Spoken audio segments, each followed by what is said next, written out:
Good afternoon, everyone. Welcome to the Working on It Wednesday live chat. Today is September the 2nd, 2020. Yeesh. And today we're going to talk about why you need a bank account for your handmade business and how to find a bank to work with. Now, I know this little banner at the bottom kind of annoys some of you, so I will just I leave it up for a couple of minutes and then I will turn it off. I'm Nancy Smith, in case you don't know me, the Yarny bookkeeper, and I apologize for my appearance. Um, my day started at 4 a.m. and I turned a 5-gallon bucket of tomatoes into 14 quarts of lovely tomato puree, which is now cooking down on my stove for homemade tomato sauce. But that's not why I'm here. It just kind of explains why I look so disleveled or whatever the hell it is. So, why you need a bank account for your handmade business and how to find a bank to work with. And now I'm just going to pop that little banner off at the bottom. Um, for one thing, you know, having a bank account for your business, it just it's one of the first steps in creating a successful bookkeeping system because a separate bank account keeps all of your business stuff in one place, and it really makes things easier for you. Um, Now, honestly, there isn't any rule about using your personal checking or savings account for your business, especially if you're a sole proprietor. And don't worry if you have been using your personal accounts. It's not illegal, and the bank police, if there is such a thing, aren't going to come after you. But bottom line is, if you want to be a business, well, I know I've said this before, you really need to act like one. And acting like one means going and setting up a separate account for your business. In reality, it makes a lot of sense. Um, when you have a business bank account, you can also get a debit or a credit card in your business name, which means you can start building credit for your business. It also makes it a lot easier to keep track of your purchases. Um, so a good example of this is, let's say you're using your personal credit card and you buy stuff from Amazon. Oh my God, who doesn't buy stuff from Amazon, especially these days? But suppose you buy stuff from Amazon that's both personal and business.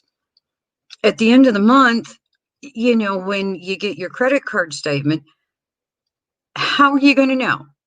Okay, which of those charges from Amazon are personal expenses versus business?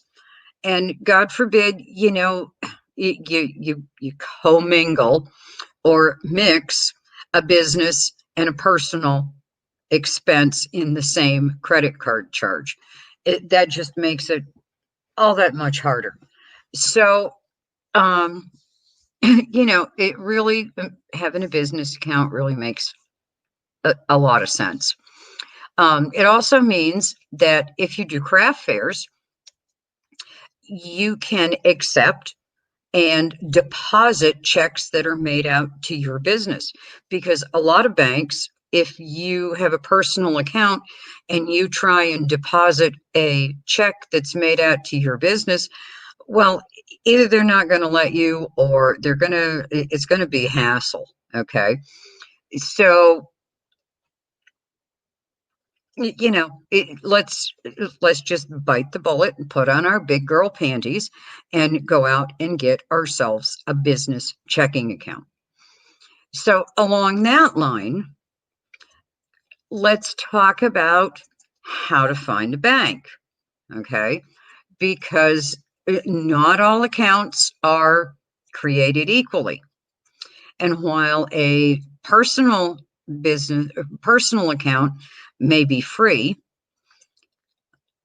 a lot of times business bank accounts aren't. Okay. And there's a blog post up today on the blog yarnybookkeeper.com that talks about how to find how to find a bank um, for your business. It tells you the things that you need to have on hand or in your hand when you go to the bank to set up an account. So, you know, let's say you need to have your business license or your DBA license. You need a sales tax permit, and this isn't a requirement, but go get yourself an EIN or a federal employer identification number. It's free from the IRS, and it's attached to your business. Okay, that EIN is attached to your business. It's not attached to you. It's just another layer of acting like a business. Plus, it also protects your social security number. And with all the hackers and stuff out there, man, we can't protect our identity and our personal information enough. So those are the things that you want to have in place when you go to the bank. Now, let's talk about business bank accounts in general. Um, a lot of times there's fees attached. There may be a fee to open the account. You might have to keep a fairly large minimum balance in that account all the time. That's a real turnoff. There may be a monthly bank service fee if you don't keep that minimum amount in there. And then there may be transaction fees if you have more than a certain number of transactions each month. Now, if you have a credit union in your town or the next town over, they might be well worth looking into. I know when, excuse me, when I went to open my business account, I checked my local bank and they wanted like $2,000 in as a minimum balance all the time in my business checking. I was like, seriously? I don't have $2,000 to just let sit in an account somewhere that I'm never going to touch. And my business obviously wasn't making enough money to just do that, put $2,000 aside and never touch it. But when I went to the credit union, it was a totally different story. I had free checking, no minimum balance. They automatically attached a savings account to the checking account. Now, the savings account I had to keep $50 in there all the time. $50 is not a huge amount of money. It's certainly a hell of a lot better than $2,000. My first 100 checks were provided free of charge, and after 3 years, I think I've only used about 3, maybe 4 of those checks because they also gave me a debit credit card. So it's a combination. I can use it either as a debit card or as a credit card that was automatically tied to my checking account. So I just use my debit card all the time, which is absolutely wonderful. And I'm building credit for my business. Now, they also pay interest and dividends on a quarterly basis. Granted, it's not a whole lot, but hey, they're paying me to put my money in an account with them. So I thought that was a pretty darn good deal. They also gave me a $1,500 line of credit or overdraft protection in case, let's say I went to do a craft fair and most of the money from the craft fair was checks. Well, checks take 3 to 5 business days to clear. So obviously the money would be in my account, but I couldn't touch it. But if I needed to pay for something with my debit card or write a check, I didn't have to worry about it because they would cover it for me. Okay. Um, so I mean, all of those things are like really great things. So I can't say enough good things about the credit union. I know a lot of people, for whatever reason, it don't even stop to think about going to a credit union. So as a business owner, when you walk into that bank, you have every right in the world to ask the bank all kinds of questions about their business accounts. You need this information in order to make informed and sound decisions, not only about how anything is handled. Okay. So on the blog, there's a list of questions. I would highly recommend that you go there and write them down. I am going to turn the list of questions into a downloadable PDF that's going to be available in that free handmade business resource center that is for newsletter subscribers. But with all the things that I have going on at the moment, I didn't have time to get it up there. But you can go print the blog post. So you can ask them questions like, do you charge a fee to open the account? Is there a required minimum deposit? What about checks? Do I get some starter checks?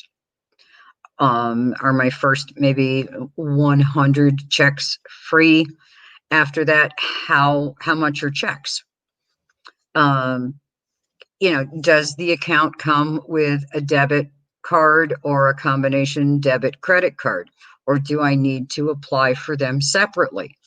You want to ask about a mobile app, and if you can use that mobile app to deposit checks. Ask about that minimum monthly balance. Ask if there's a maximum number of transactions that you can have each month before incurring any sort of service charge. Ask them about service charges. Don't be shy. Um, ask them if they offer overdraft protection or a line of credit. And if so, how much it is, what are the fees involved? And then if you're accepting checks at a craft fair, you want to ask them what the fees are for bounced checks. Because let's face it, doing craft fairs, um, at one point or another, you're going to run into somebody who gives you a check and it's going to bounce. So those are some things that you want to look for when you go to set up a business bank account. Does this make sense? I mean, it's going to take all of that intermingled or commingled money and separate it all out. It's going to make your bookkeeping so much easier. You're not going to have to worry about, are you really funding your business with personal money? because that's what happens. If you use your personal account, um, you quite often will just look at your bank balance and say, "Oh, well, I've got $1,000 in here." You know, are you really going to stop to say, out of that $1,000, maybe $300 of it is business money and the other 700 is personal, or vice versa? So, I'm not saying that you can't initially fund your business account with personal money, but if that's considered an owner contribution, okay? That's money that you're taking out of your own pocket to run your business. And you want to keep track of that in your bookkeeping records. And you don't want, I mean, I know you all hate bookkeeping, okay? I really do. And that's fine. But you all hate bookkeeping enough as it is. Do you want to have to sit down and go through your personal checking account every month, or God forbid, once a year, and try and figure out, okay, this money is business money, this expense is a business expense, and oh crap, what was that money for? What did I spend that money on? Or what did I receive this money for? You know? Um, so, putting on your big girl panties and going to the local bank is definitely the way to go. Now, I know some of you will probably, so some people will just go to their bank and they'll set up a brand new personal account and they will use it strictly for business. That's okay. But again, that account is in just your name. It's not in your business name. You're not going to have that business debit or credit card. Okay. You're not going to be building credit for your business. So it really pays to, compile a list of questions. You could use mine.